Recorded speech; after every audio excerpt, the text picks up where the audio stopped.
What is up? How we doing? Let's see if I can get this centered a little more. Never quite, always like a little off in the frame.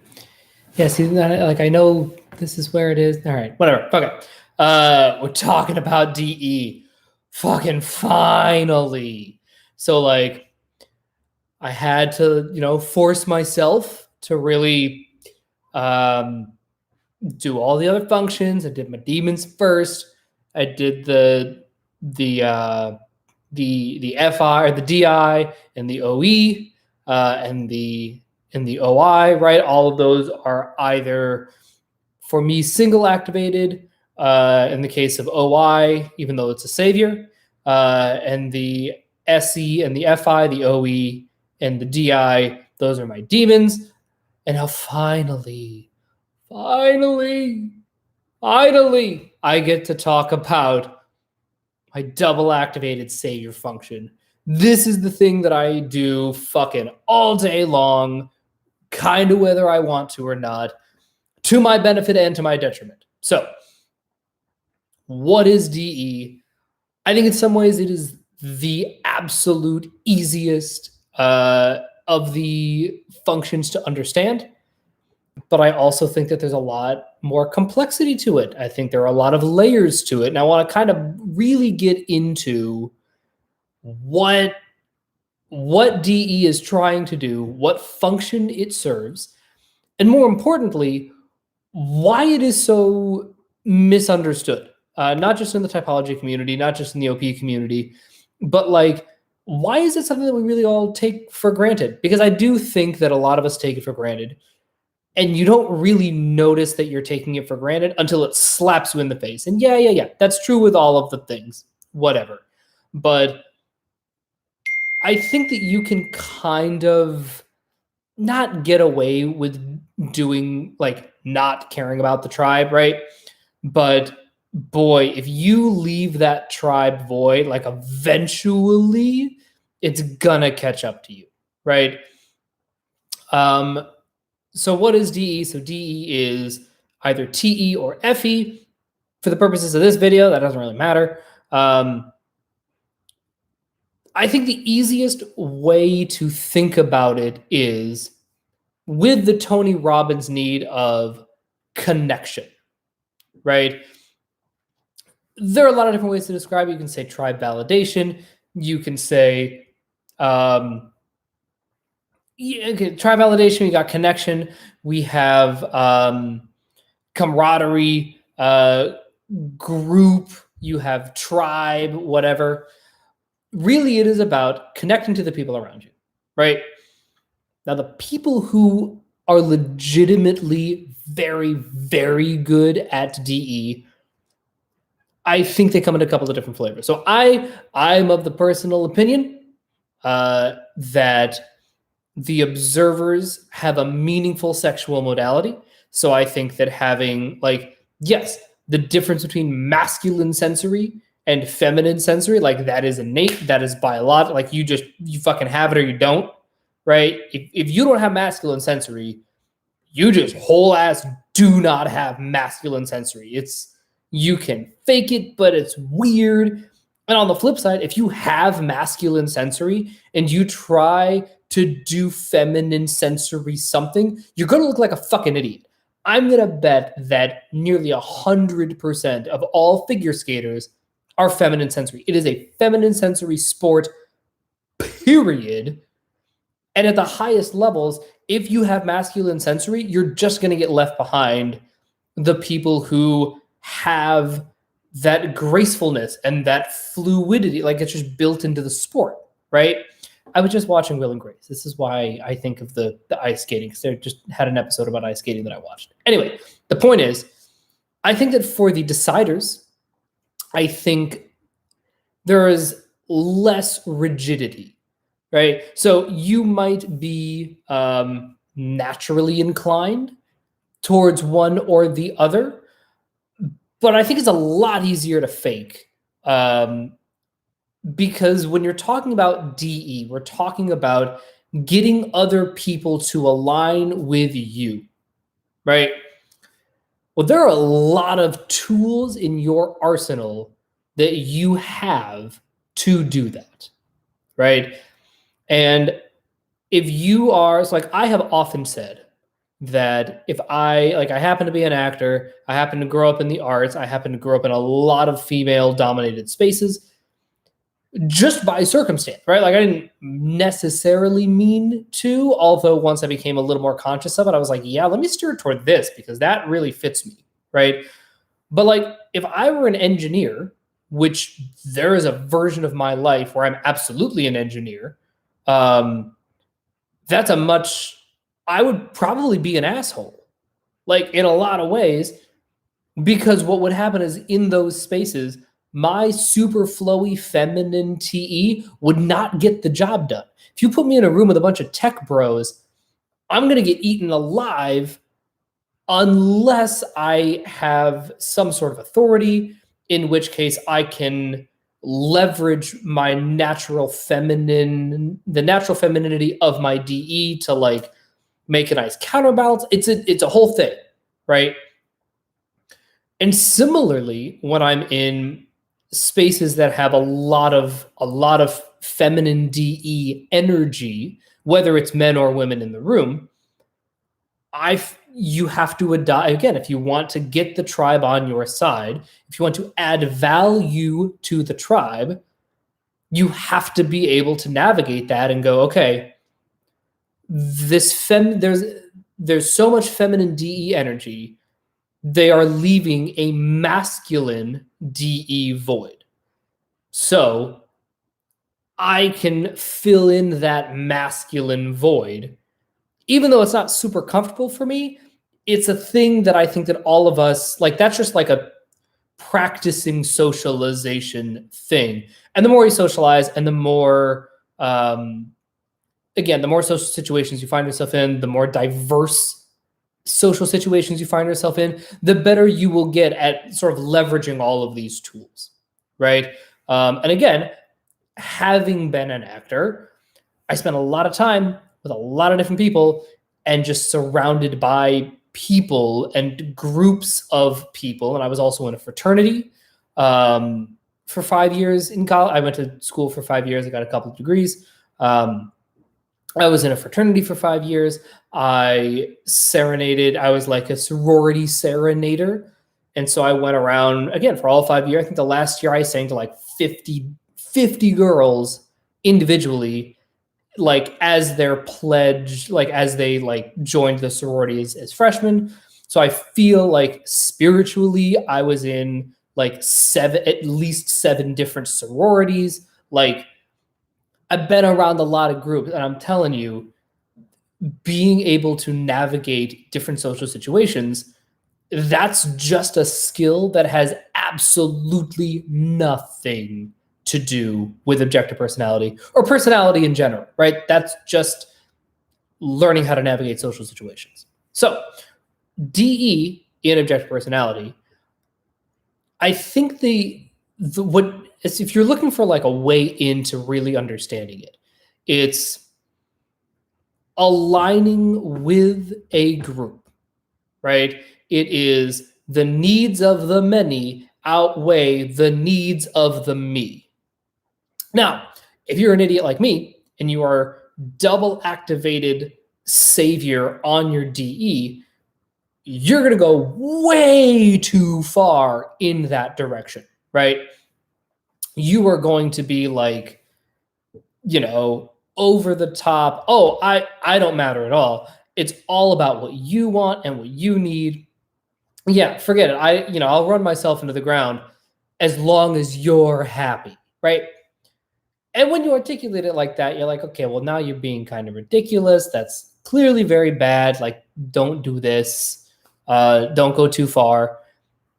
But man, being able to tap into that has gotten me out of so many goddamn binds in my life.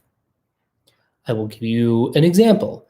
So in my office, so I had like a weird office-y job transition a couple of years ago where I was a tutor in a tutoring company. I was a pretty high level tutor, worked on a lot of the curriculum. I honestly just started hanging around the office because, I would like go to auditions and then I just come by, do some work at the office, just to sort of establish my presence there. Because I knew, I was like, you know what? I need these people to see me and think of me fondly, ha-cha-cha, and think of me often in their day-to-day, because that'll mean more business for me. That means I get more students, I get more curriculum work, I can make more money, I can grow in the company. I just got to keep fucking showing up on my off time, right? So I keep showing up, and over the course of like a year and a half, I do more and more curriculum projects. I do more and more office work. I finally go to them and I say, look, I can't do this just tutoring thing. Like I can't do it. Like I need more stability. I need more predictable income. And they're like, great. Okay, cool. So then I was like a part-time guy. All of this is leading to, I learned so much about office dynamics and like the mean girl aspect, and like the one person who was trying to not be horrible, but then the other office lady who had more authority was like getting her on her side. And it was like me and the tutor manager versus the two salespeople. And it was like super dramatic and awful. And then my manager left, and the salespeople didn't become my boss, but they also dictated whatever students I got, because that's part of it was really bad. It was really, really messy. But the way that I handled that and the way that I emerged victorious, if you want to really call it that, is that my DE was so attuned to, okay, how do I make you happy? How do I make you happy? How do I make you happy? How do I make you happy? Right? So I laid out on a spectrum all of this, like, how do I align myself with each of these four people? Let's just say, right? So it's like salesperson, boss, and boss's boss. Let's just call it that.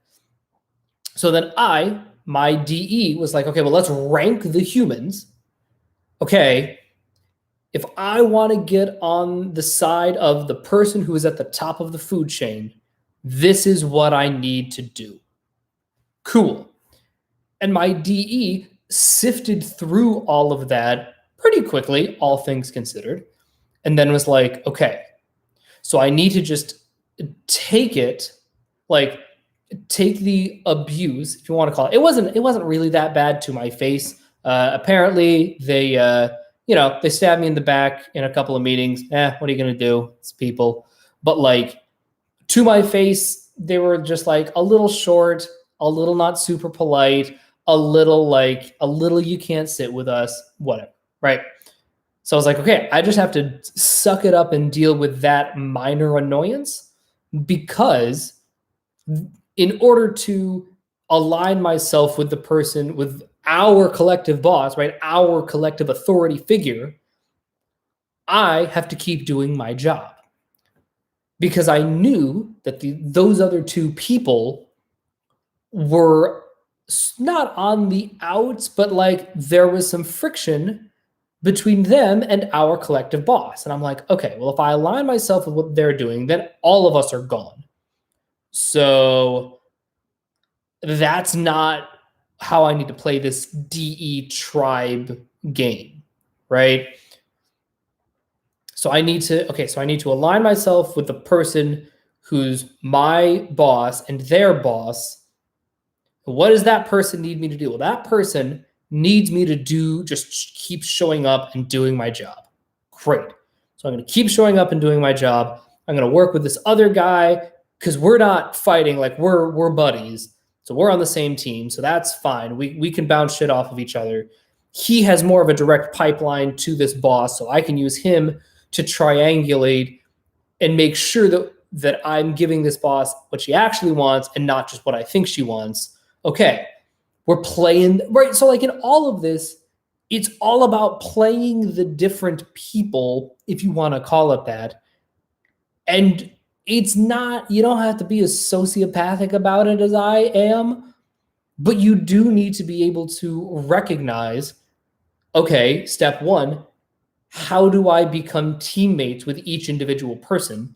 And then deciding, right? So, like what a healthy DE, and I like to think that because my DE is in the middle, it's a little bit more naturally geared towards being a little bit healthier than if I were like a full out ENTJ wackadoo, right?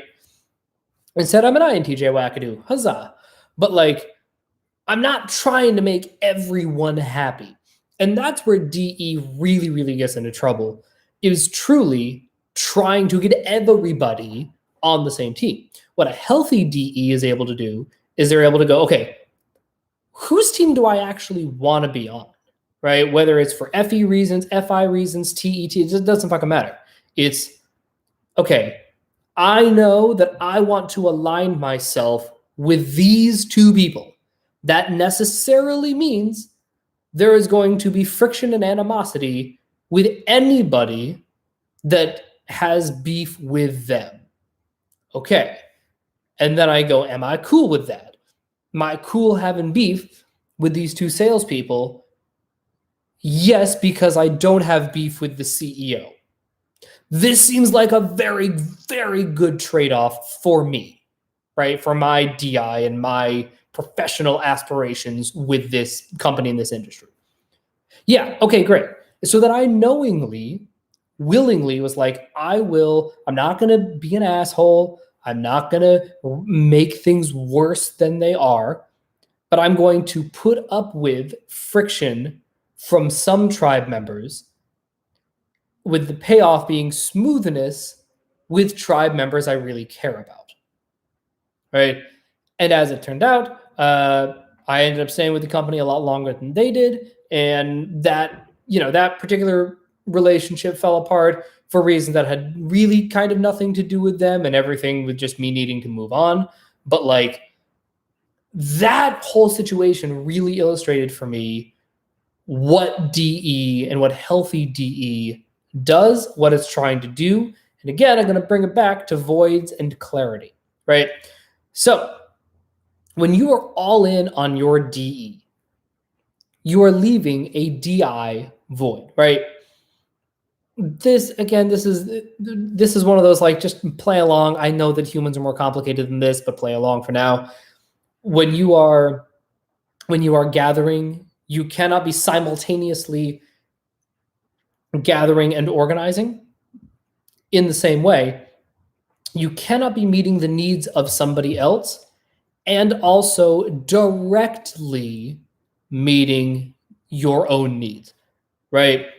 If I'm making you soup, right, because you are sick, I am not in that moment tending to my own needs, right?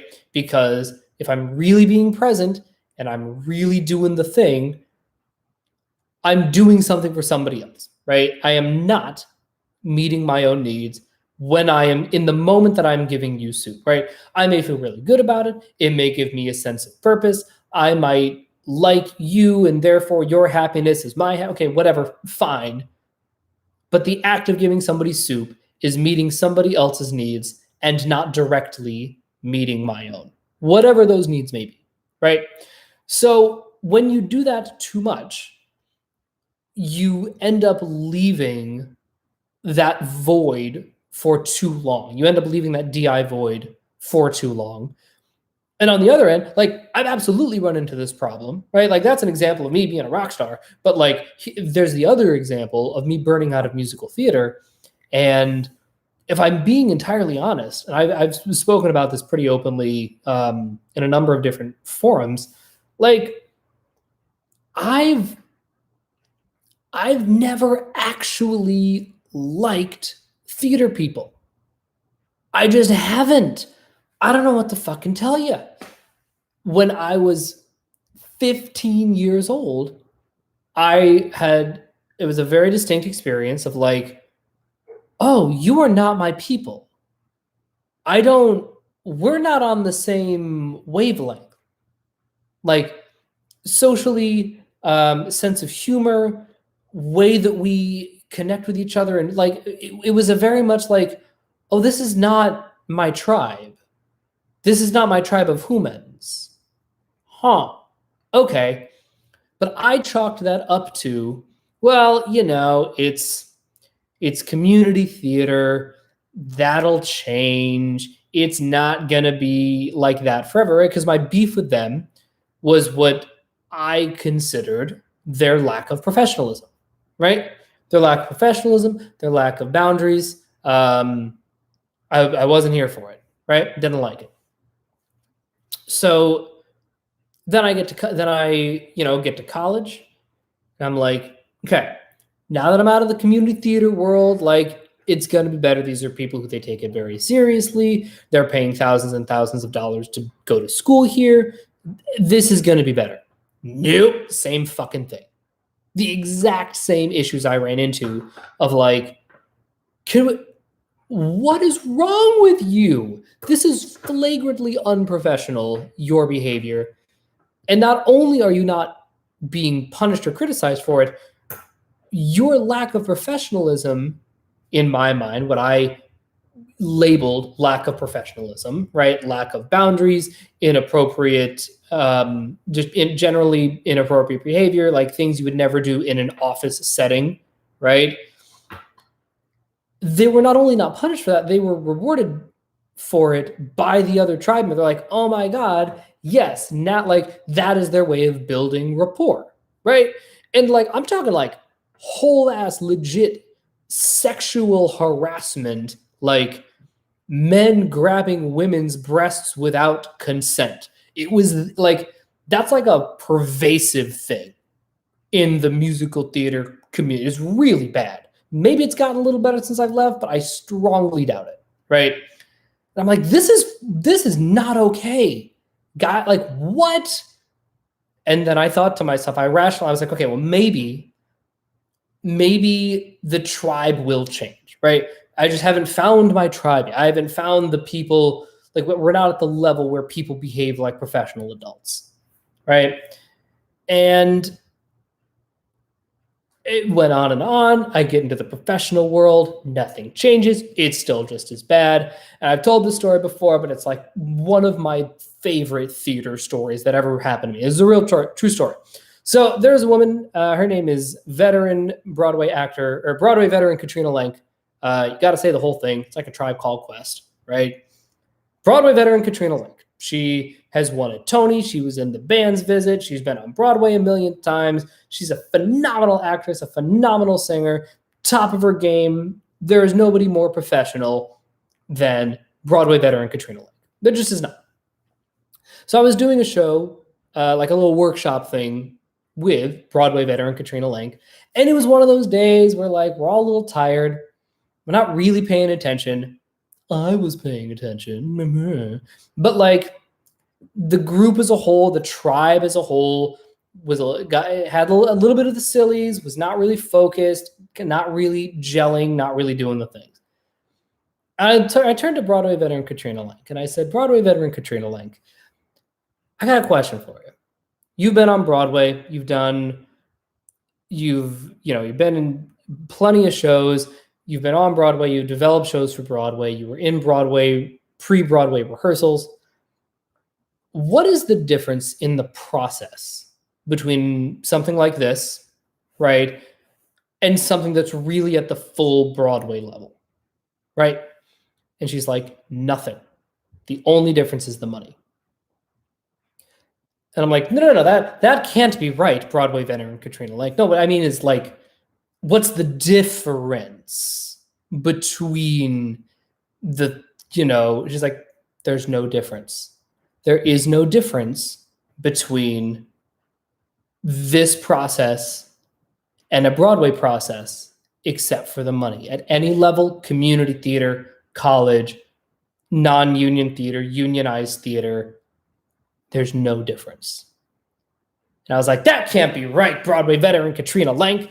Broadway veteran Katrina Lenk was right. And at the time I didn't understand it, but now, especially with my understanding of what DE is, it's like the tribe of musical theater, just that is the tribe. That is the energy, that is the rapport, that is the banter. It's not unprofessional to them because that is part and parcel to the work that they do, right? Or they believe that it is. Again, I'm of the opinion that it should not be. I don't think it needs to be. I think it's wildly inappropriate. And it's that sort of thing that for so long I was chasing this DE validation from people who I didn't want it from and who didn't want to give it to me. And it was the weirdest thing. I was like, and once that clicked, I was like, oh. And I had that that moment with it was like the Uncle Phil and Will Smith, right? In Fresh Prince, where Will's dad shows up and he leaves. And then Will has that big emotional rant. And he's like, how come he don't want me, man? And then Uncle Phil just gives him a hug. And it's like right, best scene in sitcom television, whatever, right? But that's really how I felt with my DE neediness, if you want to call it that, of like, how come they don't want me? Why don't they like me? I'm doing everything they're asking me to. I'm doing everything they say they want me to do. Why don't they like me? Why aren't they accepting me? And what I had to finally really unpack and understand for myself is like, what I bring to the table isn't what they want. And I can't remember if it was in this video or is in one of the Facebook videos, but I talked about like, I bring steak to whatever, a potluck, right? And it was like trying to bring steak to a vegan potluck. I could try and make vegan steak. I could be like, maybe some chicken, maybe here's some portobello mushrooms, huh? And they're like, yeah, this is fine. But then like portobello mushroom guy shows up and is like, hey gang, I made the best portobello mushrooms. And I'm like, well, shit. I'm never going to beat portobello mushroom guy at portobello mushrooms. Let me make fucking steak. And there was this like friction between us, like, what do you DE want from me? You keep telling me you want me to show up with steak. Here is the best goddamn steak you have ever seen. Why is this steak not good enough? And nobody could give me an answer. No, they're like, well, I don't know. You just got to keep showing up with steak because that's what we want you to show up with. We want you to keep bringing steak. I was like, yeah, but every time I bring steak, nobody eats it. And then if nobody eats my steak, then nobody knows how good my steak is. And like, I don't get invited to these other potlucks to get to hang out with you guys. And then, you know, when I try to bring something else, then you guys are like, wait, what are you doing? Why aren't you bringing steak? Because bringing steak doesn't get any fucking results from you. Oh my God. What do you want from me? Right? And that's sort of the DE crazy land that one can get into, right? It's this feeling of, I know I'm steak guy, but giving you steak and me being authentic to my DI self is not getting the results, the DE results that I want. So whereas a DI savior is more likely to double down and be like, nope, I'm still bringing steak. Fuck you, right? A DE savior is more like, oh, well, I know you say you want steak, but clearly you don't want steak. Let me bring you, like, what other dish do you want? I can bring potato salad. I can bring dessert. I can bring this. I can bring that. It doesn't matter if I'm not good at it. I can bring whatever you want. I can be whatever you want me to be. If you want me to be dessert guy, boy, howdy, I will be dessert guy, right? Well, eventually, one of two things will happen. Either you will you'll make desserts enough, and you will just not ever be really good enough at it, right? Because you're steak guy and you're not dessert guy. That just isn't where your process and palate is really attuned to. And they're just going to think of you as shitty dessert guy, right? Or you're going to get really good at desserts and then be actively resentful that you don't get to bring steak.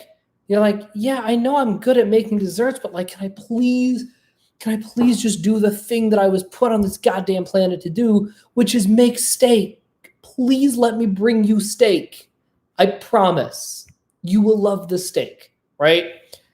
And again, that's where I think you can really see the interplay between DE and DI is if the DE doesn't come from an authentic DI place, you got real problems, because that is what is sustainable. And sort of to touch on the clarity component, you are going to, as you grow and evolve as a person, you're going to be constantly tweaking those knobs of DE and DI, right? As soon as your DI gets sharper, that DE is going to get a little fuzzier. So then you got to align, you have to decide like, yeah, for right now, I'm going to lock this DI into this thing, and I'm going to make my DE, I'm going to get DE clarity with respect to this fixed DI-ness for a second, right? And then you can relax both of them and they'll sort of go back to like a swishiness, right? And then if you're like, no, you know what? I need this DE. I need this DE thing. DI, you better fucking get on board. Okay, now you got to turn the DI knob to align with your DE goal in the moment, right? And ultimately, you want maximum flexibility for either of them. But one level beyond that, you want the two to be able to talk to each other. You want your DE and your DI to be able to get on the same page and go, when you have an issue and a conflict between like, my DI wants this, my DI wants that. Okay, well, now you got to have a conversation with yourself and go, okay, what needs are more important, right?